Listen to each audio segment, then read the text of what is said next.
Good afternoon. Let's get started.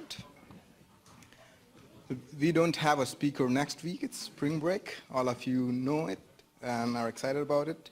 But our next speaker will be 2 weeks from now. That's March 26th.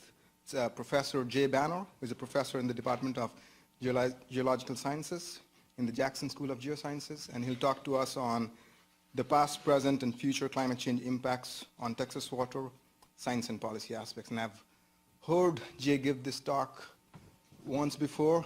It's mind-blowing. It's fascinating, the way in which he builds up the story about impact of climate change on water in Texas. So please be here, bring your friends, bring your family. It will be fun. It's a great pleasure to introduce our speaker today, David Livingston. David is an associate in the Energy and Climate Program in the Carnegie Endowment for International Peace, where he works on markets, trade, and risks with a special focus on climate change and green growth and stranded assets. He previously has worked for the World Trade Organization, and he's also been an advisor for the United Nations Industrial Development Organization. He is a member of the Aspen Institute of the International Association of Energy Economics, and also the Royal Institute for International Affairs, the Chatham House, many of you will know. And recently, I think a year or a year and a half ago, he was elected or selected as a future energy leader for the 2014 to 2017 term of the World Energy Council, and currently serves on the Council's task force for alternative transport fuels. David received his bachelor's degree from University of Southern California and has a master's degree from University of Oxford. He'll talk to us about the Oil Climate Index. Welcome, David. Thank you very much.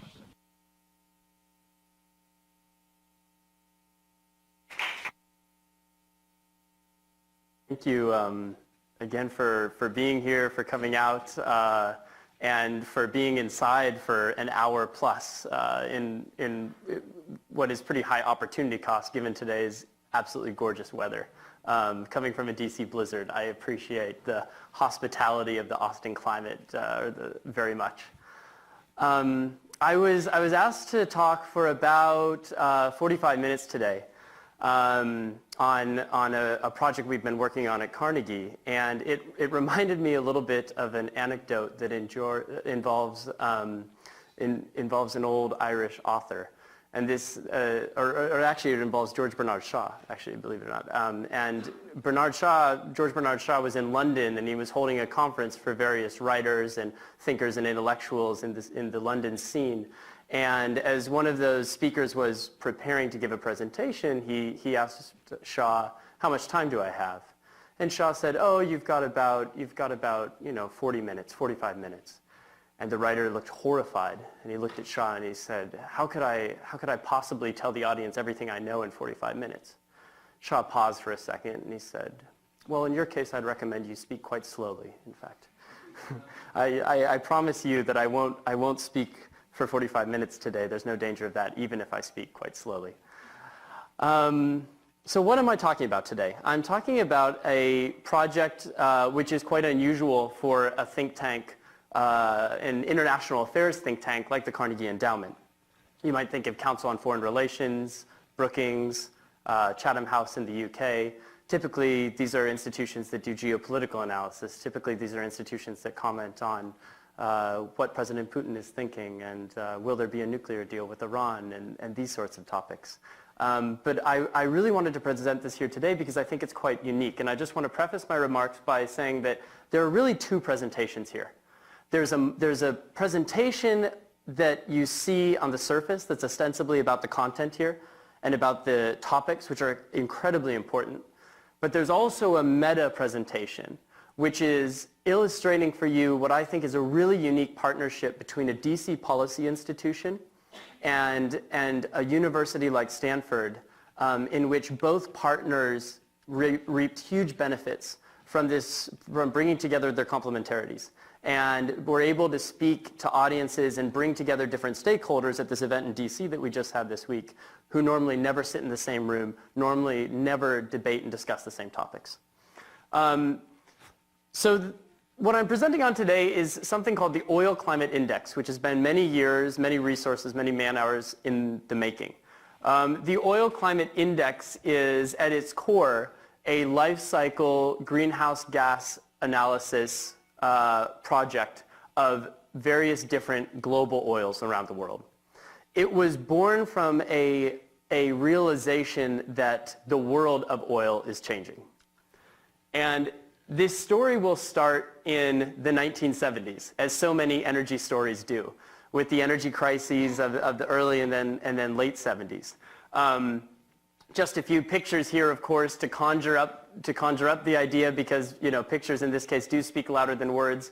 You had gas lines, you had people with odd and even numbers, and at the end of their license plates being allowed to pump gas on certain days. You had gas rationing coupons, which were printed but never used in 1974 and 1978, I believe.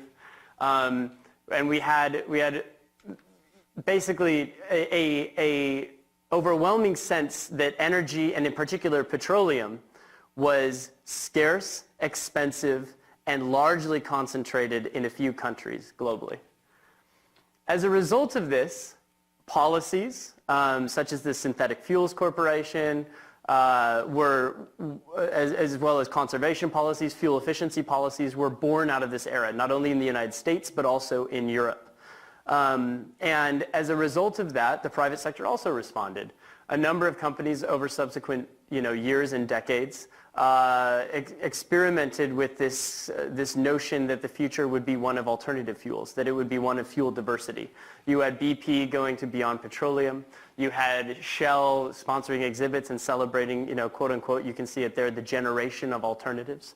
And we thought that we were on the path, on the route to alternative fuel. But of course, innovation worked not only on the part of those who were seeking to displace incumbent fuels and crude oil-based fuels, but also worked to the advantage of the petroleum sector. And I put up here the Charles Darwin quote just to remind us of that the power of adaptability.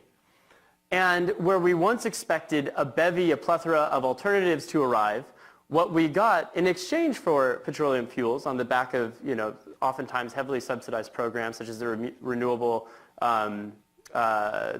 fuel standard in the United States, or or some of the programs for biofuels in Europe, what we got was a litany of new petroleum-based fuels. We've got heavy oils. We had oil sands, bituminous oils, such as in the Canadian province of Alberta. We got new production of condensate, field condensate, as well as natural gas condensate as a result of the shale boom in the United States. We got oil shale, Carnegie.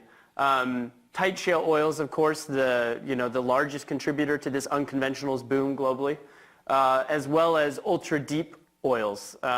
Think of the pre-salt formation offshore Brazil. We also got new oil substitutes that were unlocked at increasingly high oil prices. Methane hydrates suggested as a potential transport mechanism for natural gas as an alternative to LNG, gas to liquids, coal to liquids. You all know these from the headlines. And you saw, I put this up here just to hone in on the shale revolution in the United States. Significant increases in learning exhibited in the oil patch as sort of, I would identify 3 key factors came into alignment.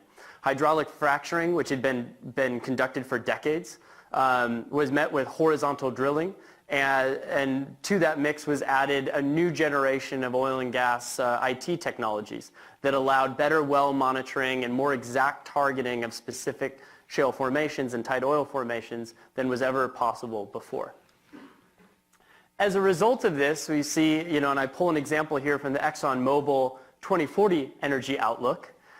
We see that oil, the dominant provider of our global BTUs, of global primary energy demand, it will maintain its crown position well into the future in 2040. And you see largely a similar story if you look at BP's outlook, Statoil's outlook, et cetera.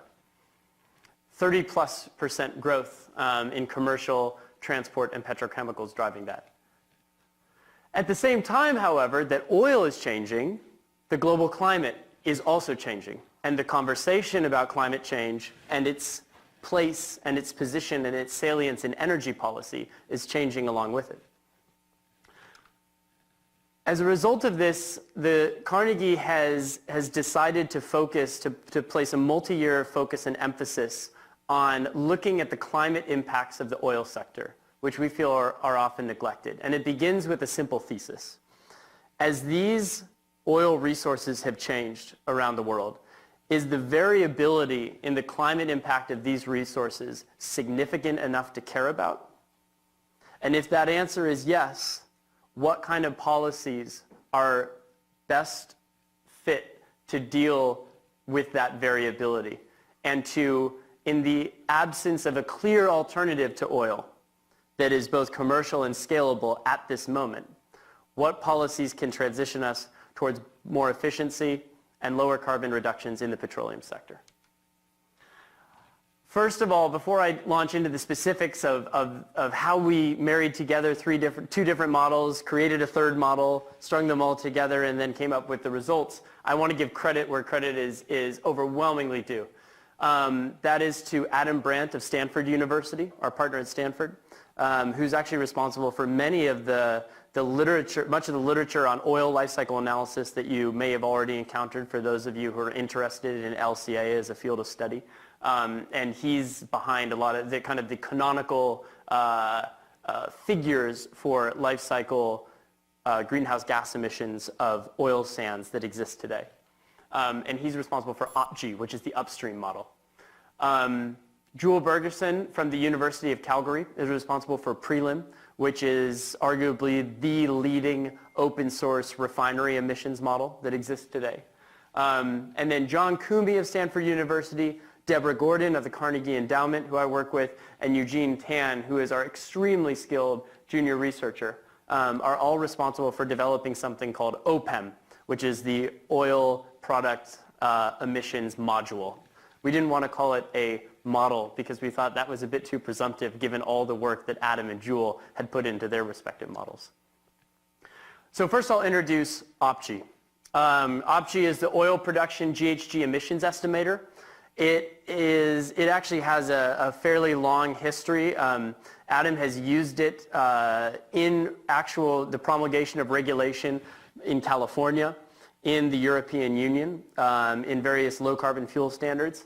And it's also been used for comparative purposes by other private sector players such as IHS CIRA and others that you all know well. It's very difficult to look at the overall holistic impacts of crude oil production because of the diversity of resources that we see today. So again, there's more variance than ever before in terms of the resource quality, in terms of its location, the depth that we're drilling to, often sometimes shallow but oftentimes very deep, and the extraction methods. Even in the Canadian oil sands patch, you know, there's in situ production, there's mining, there are a variety of different methods that are used to extract this oil out of the ground. And the problem that we ran across is that most of the accounting and assessment methods in life cycle assessment, regardless of where they draw their boundary, they often don't go granular enough to understand the differences in the resource type and then the concurrent processes that are used based on the type of oil that you're pulling out of the ground.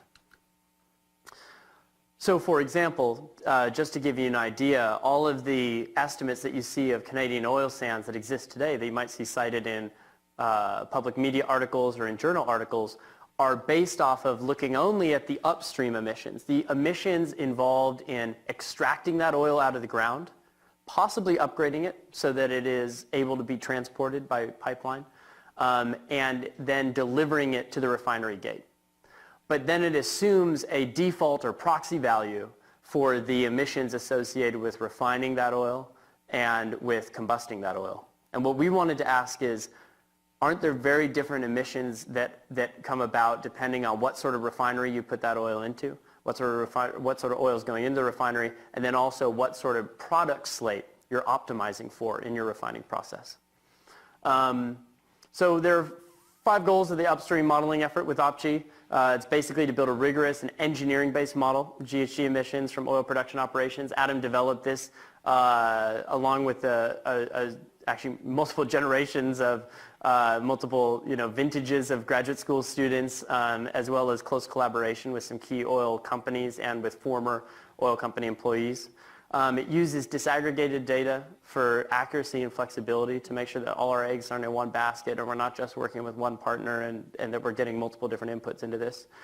We use public data wherever possible. This is very important to us because we want this entire exercise to be open source, replicable, and for any one of you, and I'll illustrate this in the end, to be able to go in there, and if you disagree with a certain parameter or assumption, you can go in and change it and see how that changes the output in our model. We don't just want to give you figures, and these figures aren't just conclusive and final and case closed, because this is a dynamic sector and a dynamic story. We want to document the sources, and of course, like I said, we want to make it free to use, open source, easy to access and modify for even the layman. Here's the model structure. Again, I'll pass along the PDF, so you'll have all these slides after. So I don't want to, kind of spend too much time going through all the specific details in the model. But we went through and debated this quite a bit in terms of making sure that there wasn't anything we would want to do to OpG or that Adam would want to do with his model for this project. But it basically has the boundary that we want. It captures everything, and it captures electricity you're using from the electric grid to drive the extraction process. It looks at natural gas. It basically is giving you credits and penalties for energy that is used in the extraction process, for emissions that are generated in the extraction process, and also for any energy that is perhaps generated as byproduct and sold back to the grid, or sold as natural gas, or used as process emissions. That's all accounted for. Here's a quick look just to give you a sense of the scale, because so much of the variability is in the extraction part of the life cycle, in the upstream part of the life cycle. You see that the difference between the lightest oil we looked at, and I should emphasize as well at the outset that this is only the first phase in a multi-phase study. So this reflects phase 1, where we chose to look at 30 different oils. Those 30 oils were chosen on the basis of geographic representation, were chosen on the basis of resource representation. We wanted heavy oils, we wanted light oils, we wanted offshore oils, onshore oils, wanted oils from the oil sands patch. We wanted oils from the North Sea. We wanted a variety of different oils that we could categorize in different ways and look at how they drive emissions. You'll notice also, I should add this as a caveat because many of you will be curious about this, we don't have any oils in here from U.S. continental tight oil production. The reason for that is not because we don't think they're important. We think they are highly important. And we think that if they were included in here, and if you do take into account various different assumptions on methane release and methane leakage, that you might see even more upstream variability than you see in this chart. But the problem is that this production is so new, and when we were starting this study, the data was so immature and sufficient data wasn't available yet that we could not, especially on the refining side as well, we could not yet include these oils in this study and make conclusive statements about them that we can with these. Phase 2, we're expanding to 50 oils. Eventually, we hope to expand to 100 oils, and you can bet that we're looking at continental tight oils in various different plays, Bakken as well as some of the Texas plays, to include in future iterations of the study. What I would point out, though, is that lowest upstream emissions we have here, Norway Ekofisk. This is a North Sea oil.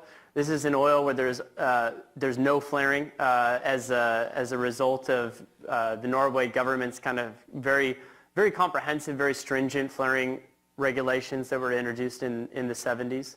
The highest one, interestingly enough, is not a Canadian oil sands oil, as you might expect. It's not even a Nigerian oil, which has a lot of flaring, which is also often in the news in terms of significant upstream emissions. Nigeria Obagi is our second oil, but the highest oil in this is something called the China Bojang, which is an offshore Chinese oil, it's a very gassy oil. Large amounts of gas are co-produced with the oil, and almost all of it is vented or flared because of insufficient infrastructure and arguably just because of insufficient kind of regulatory schemes that would incentivize better management of that co-produced gas. Here, just want to kind of highlight for you what's driving these upstream emissions. So those with the asterisk above them are really high flare oils. You see the China one and you see the 2 Nigerian oils right there.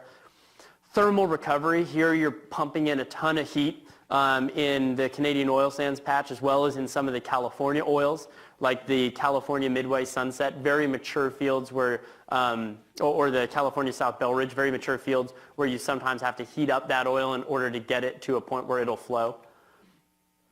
Upgrading, here's where you basically need to create synthetic crude out of bituminous oil or oil sands in order to transport it. You kind of have 2 options. You can either dilute that bitumen with a diluent, which is typically naphtha or natural gas condensate or condensate produced from shale fields, which we're basically sending up by rail or by pipeline to Canada for it to use as diluent for its oil sands. That's one option. The other thing you can do is you can upgrade it to the point where it's synthetic crude, and then it can be transported to a refinery. That's another driver. Now you see that these are old, depleted fields, which tend to be gas-rich, so you might have some flaring here, and you have some gas management issues. This is true. We see the UK Brent field highlighted here, and we see the Alaska North Slope. In terms of data challenges, this will be a consistent theme throughout this talk, and you'll see that the data is continually collecting data is continually a challenge. Also, there's a plethora of data out there, but one thing I want to emphasize, because a lot of people, when I talk about this project, say there are so many crude assays out there. How is it that you could only, find 30 oils? And the problem is that we're trying to do this in such a rigorous and standardized manner that you have to have basically 7+ different temperature cuts. You have to have assays that are reported in an extremely standardized way. And that is a huge challenge right now. And the fact that no one is mandating the disclosure of standardized crude assays on this sort of basis for climate purposes for any of these companies. And it's something that we've been discussing with the Energy Information Administration and with some folks at DOE that we think there might be some opportunities to do, particularly in conjunction with these oil and gas methane regulations, which have been talked about by the administration and are currently being discussed and written up. I'd like to highlight a couple of the better performing areas that we've encountered. California, Alberta, North Dakota, and the North Sea have some of the best data that we encountered. Other regions have very little information available. This is true of most global producing regions, including a lot of the OPEC countries that you can think of. And again, global technical literature, like we talk about, Journal of Petroleum Engineering and similar journals are good sources, but it's not a replica or it's not a substitute for consistent mandated reporting. And then also, this is actually interesting. I should mention this at the end just because this is something Adam's really excited about. It is the potential for remote sensing technologies, new satellites being used to look at drivers of emissions, in particular flaring, and trying to ground truth and better characterize that satellite observation so that we know it's actually representing flaring activity that we can, at least to some degree of confidence, correlate with likely emissions. And though it's an exciting area of inquiry, there have been a number of challenges in the ground truthing, and you can have all sorts of issues. If you have a windy day, you have to normalize for crosswind patterns that are going on when you're looking down at a field. You also have just issues with kind of the fields you can see on a regular basis and observe on a regular basis, and some that you're just not getting good data from that satellite. So there are some areas of the world and some fields where this is just probably not an option in the near term given the satellite capabilities that we have. So, to conclude, when we look at the upstream, we see that there are differences in the emissions associated with producing crude oil, with extracting out of the ground and getting it to the refinery gate. We see that is significant. It's almost 10 times difference. We know that the data is difficult to obtain, especially on a global basis outside of North America and a couple other key players.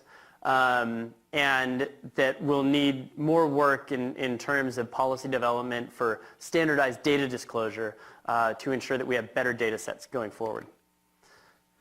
Now I want to talk about how we look at refining. And this is where we start to break into kind of new territory that hasn't been looked at as much, at least in the open source world, and certainly not by the policy community or think tank community. So Prelim is the Petroleum Refinery Life Cycle Inventory model. And this comes out of the University of Calgary in Alberta. The motivation, like I mentioned before, is this idea that not all crude oil goes into the same refinery. And we live in a world in which there's been massive refining investment in the past decade, and there's massive refining investment anticipated to take place over the next several years. And as a result of that, you have increasingly complex refineries with multiple different process units, crackers, cokers, kind of are coming into place and are giving us refineries which are much more complex and are running many different processes and very different from our traditional hydroskimming refinery. And so what we're looking to do is we're looking to basically, in this phase one, look at how different oils coming into assumed refineries, or what we've modeled as refineries that match kind of real world average configurations, how those produce different oils using different, or how they produce different products using different processes and have accordingly different associated emissions. So this is really cool, and what I think is so interesting and so powerful about what Jewel and the team has done with our Prelim model is that it's done on a process unit basis. So you can, within the model, you can take out and put in individual process units, and they all have behavioral characteristics within the model that determine how they deal with different crude oils, how they deal with different intermediate products, products that are fed in, as well as other oils that are fed in, and then what products they give you on the way out. So what we've done here is you see that we're basically creating, using these individual process units, we're creating 3 different synthetic refineries for the purposes of our model. We're not targeting one single refinery in the world and trying to replicate it exactly. So we're trying to strike a balance between being very well characterized to the actual empirical refinery configurations we see in the world, while still being generalizable and while still being able to make interesting statements about a broad mix of refineries, or about refineries that are somewhere in between 1 and 2. So like I said, we've got 3 different sort of synthetic refinery types.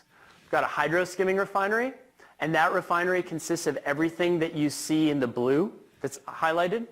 We've got a medium conversion refinery, and that's indicated by the blue, plus we add in the process units and the processes that are highlighted in green.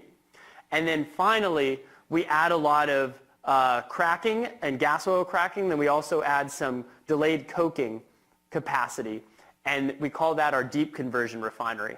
That's gonna handle the heaviest and most sulfurous of your crudes. So the lowest API gravity, in other words, and the highest sulfur content. Heavy and sour. Here are the initial results that we have in phase 1 for all these various different oils. Again, highlighted by the type of refinery that we've assigned them to. So with each oil, we look at where it tends to be going today, and then we also look at its API and sulfur content characteristics, and based on those characteristics, we assign it to one of these 3 synthetic refineries. And of course, if we need to, if we want to get more granular on a specific case, we can add in or take out, turn on or turn off different process units within that refinery. So as you can see, a lot of the Canadian and Californian heavier and more sour oils, as well as that China Bozhong that I highlighted earlier before, are going into our deep conversion refinery. Then we've got significantly less emissions for our medium conversion refinery. And finally, in the hydroskimming refinery, you see pretty uniform emissions across the board, and also fairly low.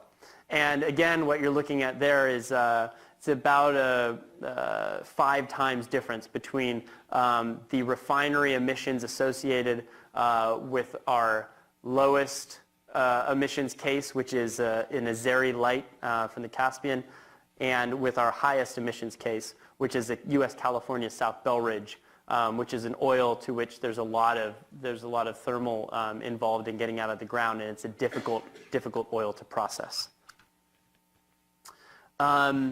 It's also interesting to look at here. We wanted to break down, okay, amongst, again, this is the same order of oil that you saw before, but here we're breaking down what's driving those higher emissions within the processes that are going on in the refinery. And you see that overwhelmingly in the light gray, it's hydrogen that's via a steam methane reformer that's being added to create more, to get a better yield of high value products like gasoline and diesel and jet fuel, kerosene. It's that hydrogen addition which is such a significant driver of the difference in emissions during the refining part of the oil life cycle of the midstream portion. Again, here's interesting. We look at the API gravity of all the different test oils in terms of their prelim GHG emissions, and you can see basically, because we wanted to see, is there anything that's predictive about this? Can we say that a higher API gravity oil is going to have fewer emissions because it's lighter, or a lower API gravity oil is going to have more emissions in the refining process because it's heavier? Because anyways, we're putting it into a deep conversion refinery, and it's just not necessarily the case. There's actually nothing that's predictive about this, both in terms of, we don't have it here, but both in terms of sulfur content, in terms of API gravity, or in terms of any other, the basic kind of starting point characteristics of that oil, which you would think might be predictive of its refining emissions. It's not necessarily. So you see no real trend there. Opportunities for reducing emissions, kind of what are the takeaways from this? Reduce the amount of hydrogen that's consumed in that refining process. The less hydrogen that's forced into that refining process in order to yield higher value products, the lower that the overall energy use of the refinery would be and associated emissions. Increase the efficiency of that hydrogen production. That's a key one. And this is actually interesting because I don't want to get into it today, but this might have some interesting implications for some debates that I know are going on about the life cycle analysis of hydrogen and other applications like in alternative transport. And finally, of course, there's the classic case of, can we capture carbon dioxide? What's the role for CCS in the long term? I want to really highlight one interesting future research priority for this part of the model, which is a fixed case. And what I mean by that is that what we have in the model now is a float case, right? In the sense that the products you get out are determined by the oil you put in and the type of refinery you put it into. But what we're really interested in also is that the refining sector is driven by market demand and by perceived market demand.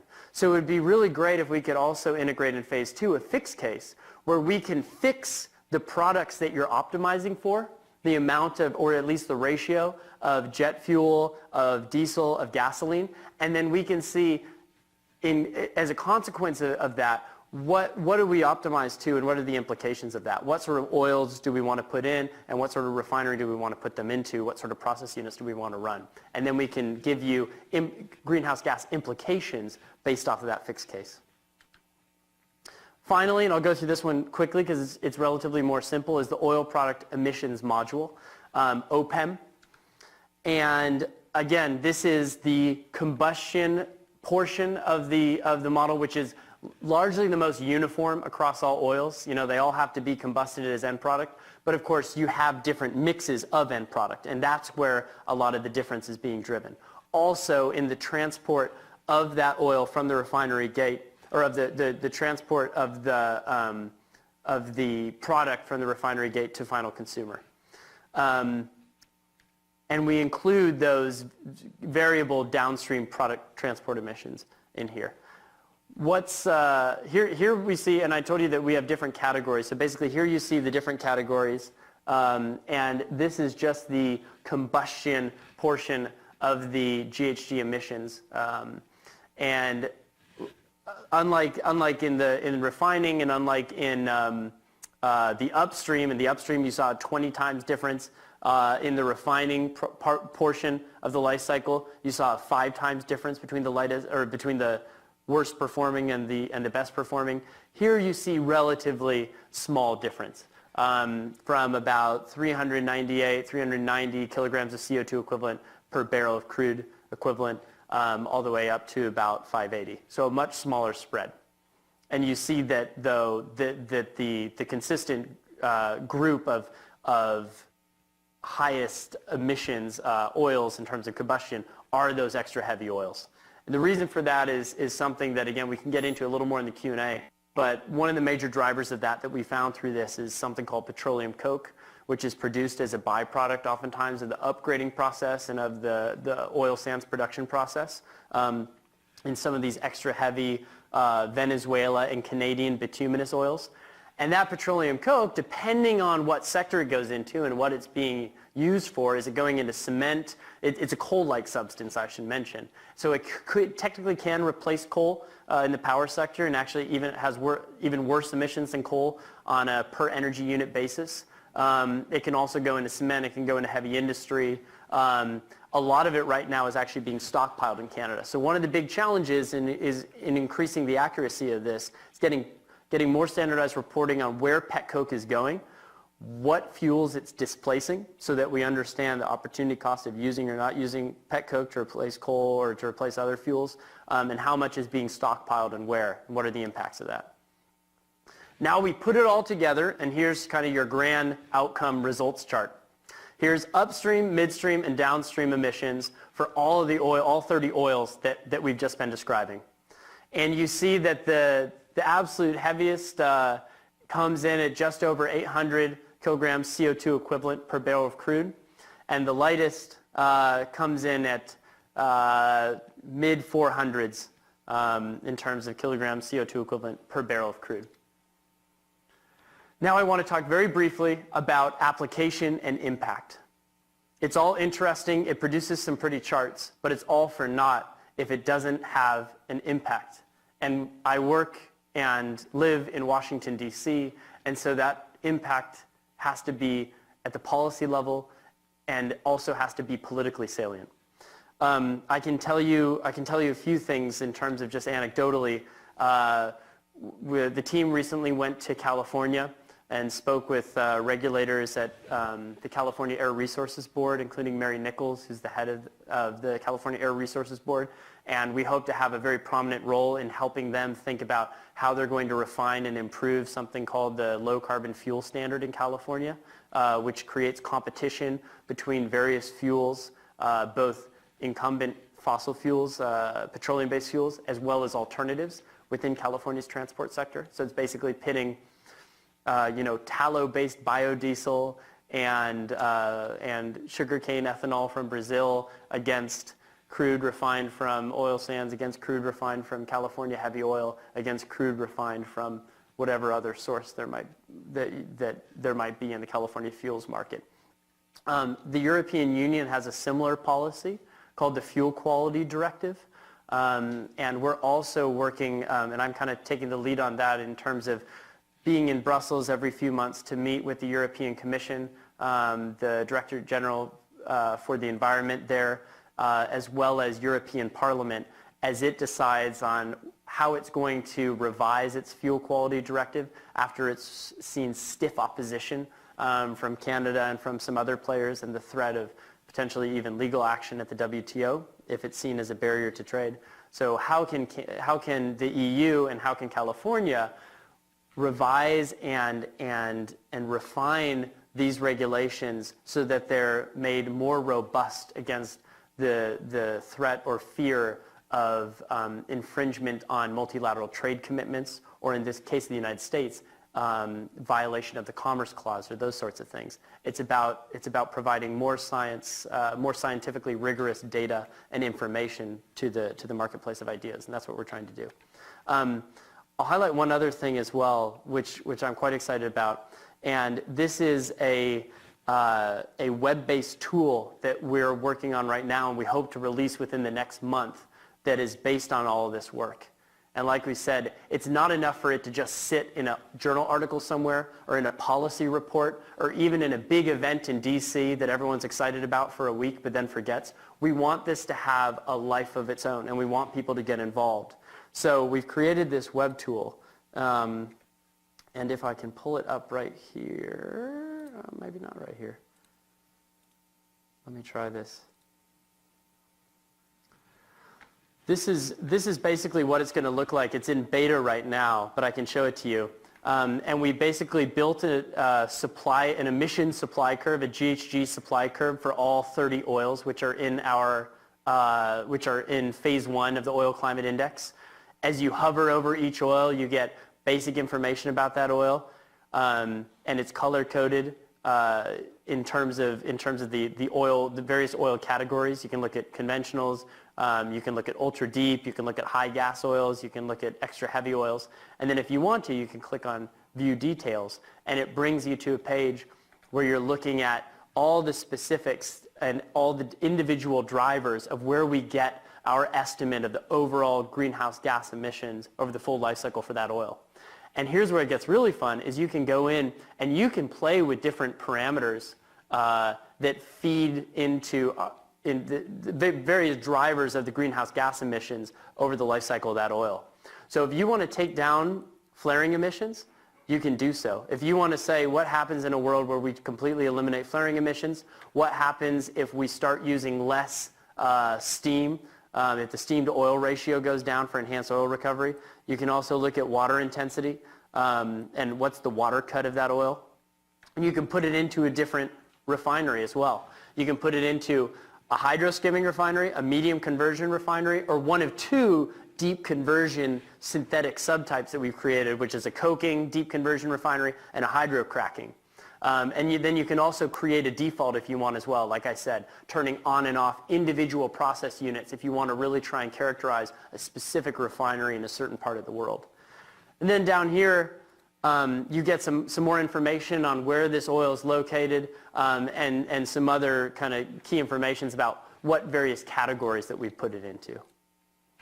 And so just to wrap up, I think that future applications that I would highlight that I'd love to talk more about and that I hope we get into as we move into phase 2 and phase 3 of this project include matching up that greenhouse gas supply curve with also the economic supply curve of oil and how it's changing in this low oil price environment as we see the traditional market structure driven by an oligopolistic player in OPEC is changing with the emergence of new oil supplies around the world, with some of the break-even costs of North American tight oil being driven down as efficiencies are realized in this low-cost environment, and as the delta between the production break-even cost of OPEC oils and the budgetary break-even cost of OPEC oils, essentially the price they need to sell it at to balance their budget, even if it's still very cheap to produce, as that delta is growing in time.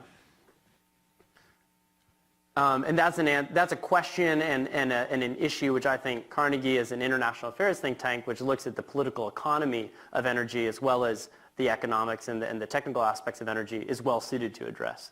And then finally, it would also be very interesting to look at crude trade flows and how crude trade flows and product trade flows are changing, and to start to address some of these questions that have emerged about what's the carbon embedded in international trade of various products, including oil products in this case. And how are different countries in their import and export of crude and of eventually refined products, how are they importing and exporting embedded emissions as well? So that does it. That's it for my talk. I'm sorry that I violated my first promise to you, which was that I wouldn't tell you everything I knew. Clearly, I told you not only everything I know, but everything that other people knew, because otherwise there'd be no way that I would have talked for 45 minutes. But now I'm happy to take questions and engage with all of you and feed all your curiosity. So thanks very much.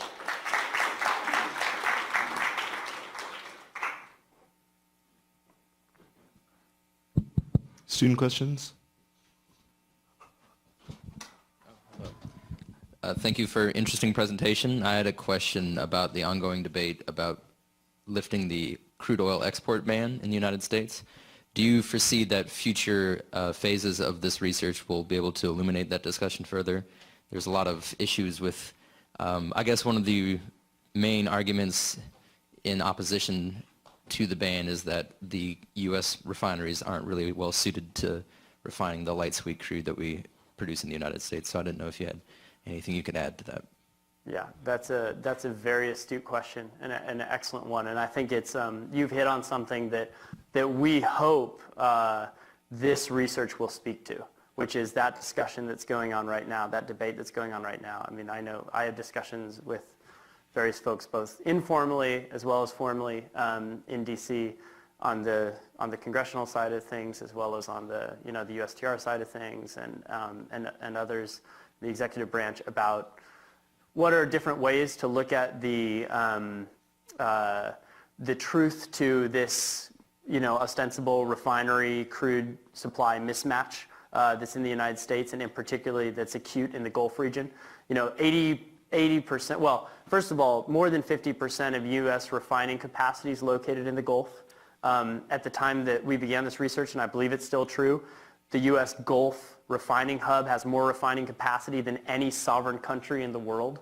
And 80% of that refining capacity in the Gulf is complex refineries. So these are refineries. There was a massive wave of investment in the past 8 to 10 years that was put in place with the expectation that they'd be handling really heavy crudes. They'd be handling, Mexican Maya, which is a heavy sour crude. They'd be handling bituminous oils that are produced from Venezuela out of the Orinoco Basin, and that basically there would be a Keystone XL pipeline extension, and that there would be significant volumes of Canadian oil sands that would be coming down the pipe. Not only has heavy oil production in Venezuela and Canada been stymied by either governance issues and insufficient investment in the case of Venezuela, or the political contention over pieces of infrastructure in the case with Keystone XL in the Canadian oil sands.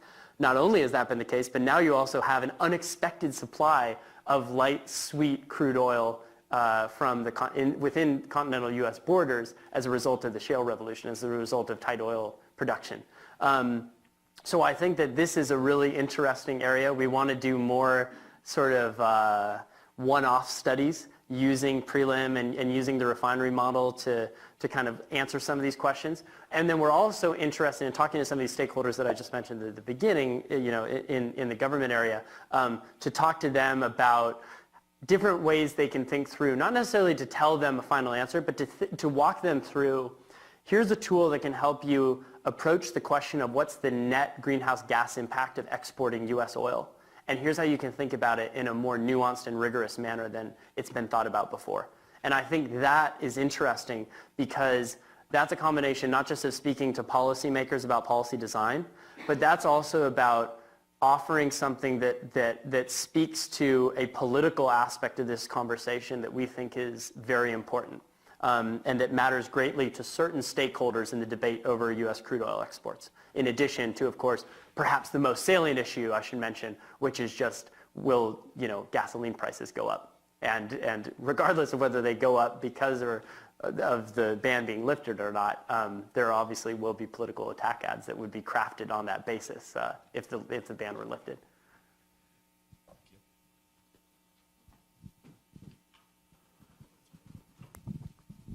Thank you, David. That was a really fascinating talk. So I was wondering, regarding Prelim, you said you could go in and change each unit in each refinery, and you guys basically use 3 different refinery configurations.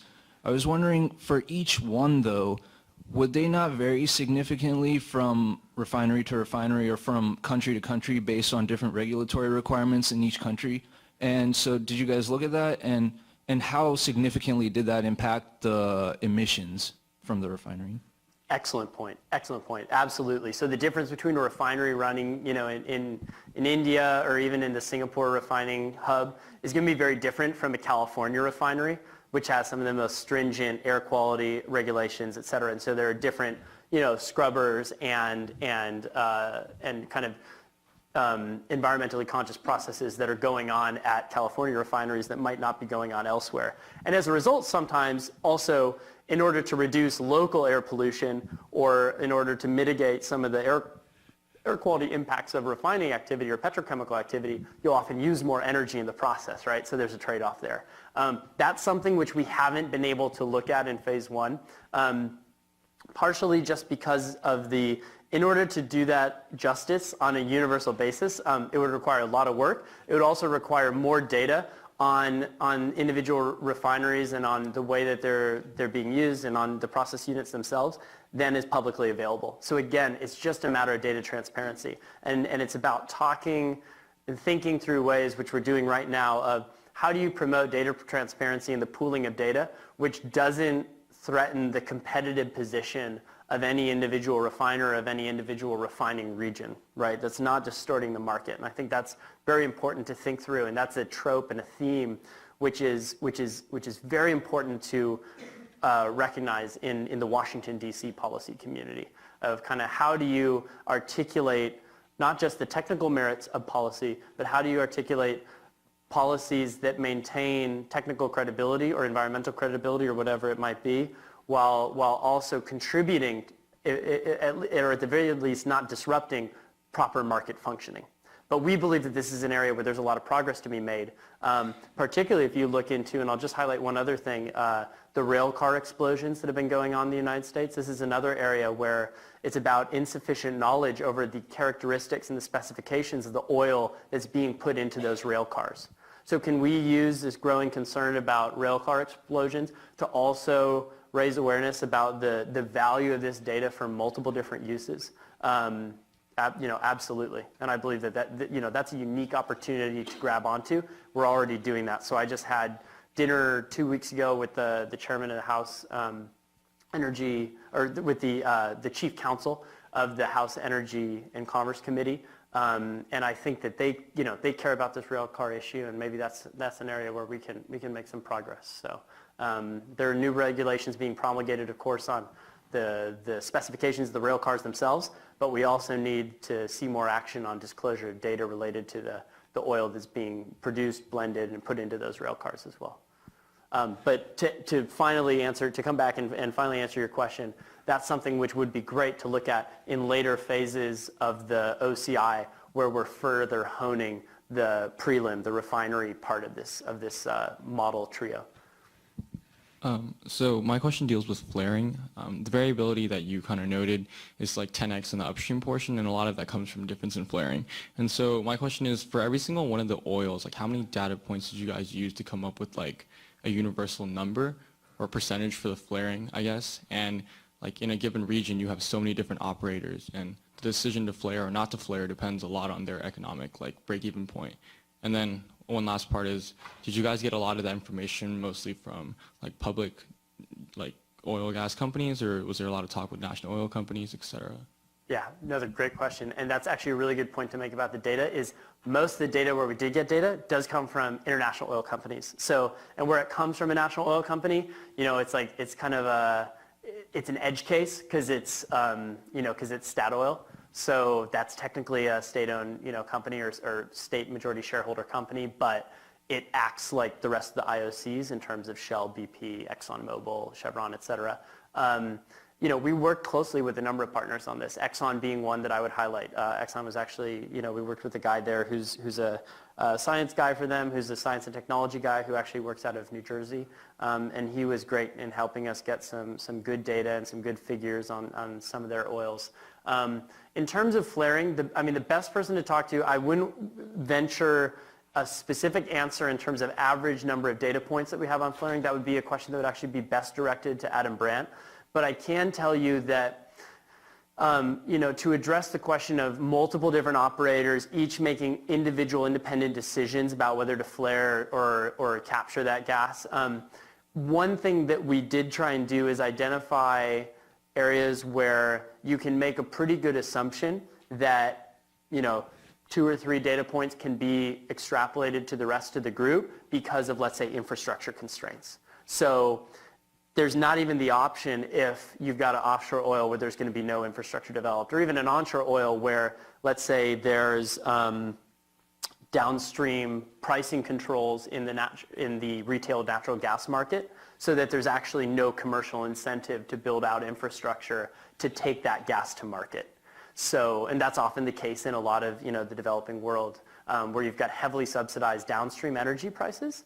And what's so interesting is, this is about the world of unintended consequences and the world of knock-on effects of policies, right? That policy, which is meant to address energy poverty, regardless of whether or not it ends up benefiting the wealthy more, or the poor more, has a knock-on effect in terms of the environmental performance of upstream production in that country once it develops, domestic resources of its own.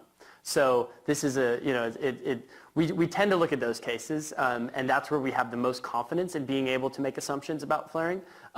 Likewise, also, you might have rogue operators who are flaring more than they're permitted to in areas where there are flaring regulations, but we're going to assume as our baseline the permitted level of flaring, or a flaring ban, no flaring at all, in an area where there's a flaring regulation, unless we have reason to believe otherwise from empirical data or from satellite imaging or something like that. Yeah. Hi, I really enjoyed your presentation.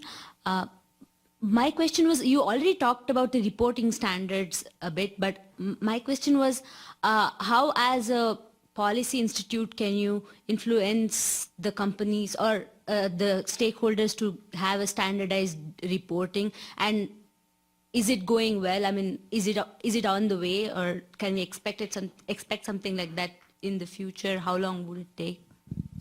I think it's going to be a long discussion, and I think it proceeds along multiple tracks. And I think that's important, is not to put all your eggs in one basket. So I would say that we see multiple different avenues, like one of which I mentioned is that EPA oil and gas methane regulations is one potential avenue. And we've had, some discussions with certain individuals, no guarantees or anything like that, but it's important for us just to communicate to certain policymakers what we're doing and that this data does exist. It's interesting. I'll tell you a little anecdote. This is, I know this is being recorded, but sort of off the record in terms of, I'm not going to tell you anything that, is groundbreaking or anything like that, but just as an anecdote to get at that issue, we had earlier this week, before we launched the report, we had dinner with John Holdren, President Obama's science and technology advisor. And in talking about, someone asked a question about, I forget what it was, but it might have been something about standards. We have standards for power plants, and could you ever see standards for refineries down the road? And it was noted by Mr. Holdren that data like this does matter. That oftentimes people say that politics, drives policy regardless of data, but at the end of the day, you still require the data in order to promulgate these policies. And there are certain instances where good information being forced into the marketplace of ideas can pull good policy in a certain direction.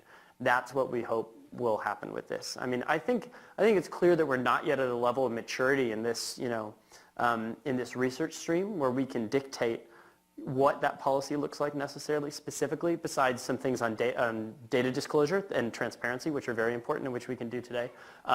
But it's about bringing to the attention of key policymakers that this data is available. And that's the power of this sort of study coming out of a policy think tank, where you can gather and you can bring together into a room ambassadors and CEOs and members of Congress and key congressional staffers who actually write the legislation, because it's not often the members of Congress, it's their staffers. And you can bring them into a room, when they normally don't talk about these issues, and they're normally not forced to sit for 2 hours and actually think through, okay, what do these numbers all mean, and what does the level of uncertainty mean, and what does this imply for climate policy down the road? The other thing, to illustrate the kind of multi-pronged approach, the other thing that I think is really interesting is also looking at the international level. We also want to work with all the discussions that are moving into Paris in 2015 at the climate conference in Paris. And is this an area where we can find common ground? This is something that the State Department and others working on the U.S.-China relationship on climate are looking hard at. They're looking for any area where we can come out and we can make some sort of joint announcement on some area of collaboration, some area of common ground. Where, yes, we've jointly announced pledges. They're not joint pledges. They were just announced jointly at the same time. They're different pledges. But is there an area where we can actually participate? We can announce a new partnership. And we've had those in the past, and I guarantee you we'll see more in the future. And I very much hope that one of those at some point might be disclosure on, in the petroleum sector and data disclosure for environmental purposes. And I think that's something that China might be interested in. Not even for climate reasons, right? But because there are some parallels with this and what we've seen in terms of action on coal for local environmental reasons. So if, when you're talking about extremely sulfurous diesel, or if you're talking about petroleum coke as a byproduct, or if you're talking about very heavy oils and refinery emissions and air quality, that strikes at some of the same issues that we've seen with coal use in urban areas and coal burning in urban areas and the air quality implications in China. So I think that's a driver there. And then finally, the one I'd highlight is also talking to market participants, talking to investors who have the ability to actually bring shareholder resolutions or talk to companies about what are you doing to manage your emissions, right? Before these sorts of studies, everyone considers oil to be oil. It's all homogeneous. It's one commodity. After this, shareholders have tools where they can go to oil companies and they can ask, what are you doing to be a best performer in this area? Why is this oil performing worse than this oil? And maybe the oil company comes back and says, actually, that's wrong. And it's wrong for these reasons because this assumption is wrong, this assumption is wrong, and this assumption is wrong. And here's the data from our oil field to prove it. And guess what? We don't see that as a failure for our initiative. We see that as a success because it's about, we don't profess to have final answers here, final numbers. We're just giving you the best estimate that we have with publicly available data. If others want to bring more data to the table, that's excellent. Yeah.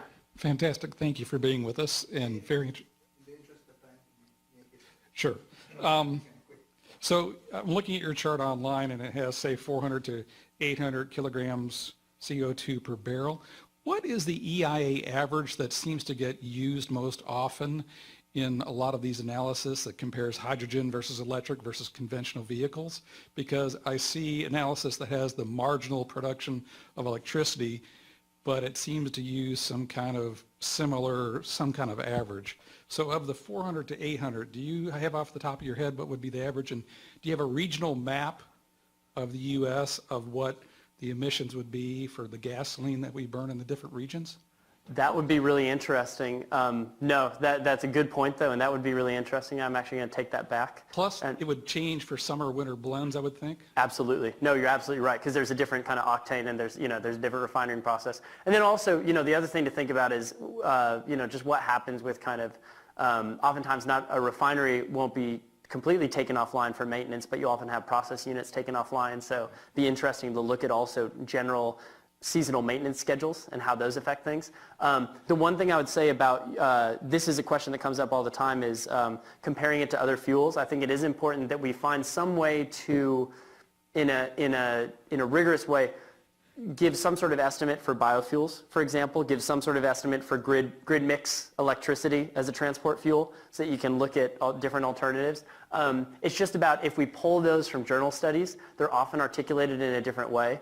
And one thing that you see here is that we're articulating this in terms of, this is why the numbers might seem so high, we're in the hundreds, whereas traditional oil sand studies say something like 115 or 120. That's because you oftentimes see these estimates articulated in terms of kilogram CO2 equivalent per megajoule of final product energy, final transport energy. And this is being articulated in terms of kilogram CO2 equivalent per barrel of oil. And so that was a decision we made just because in this phase, we're just comparing barrels of oil, various different oil types, and we wanted it to be intuitively understood. But for policy, we translated in, we want to translate it into kilogram CO2 equivalent per megajoule of transport energy. And then you can make that comparison. Thank you so much. Thank you, Dr. Thank you.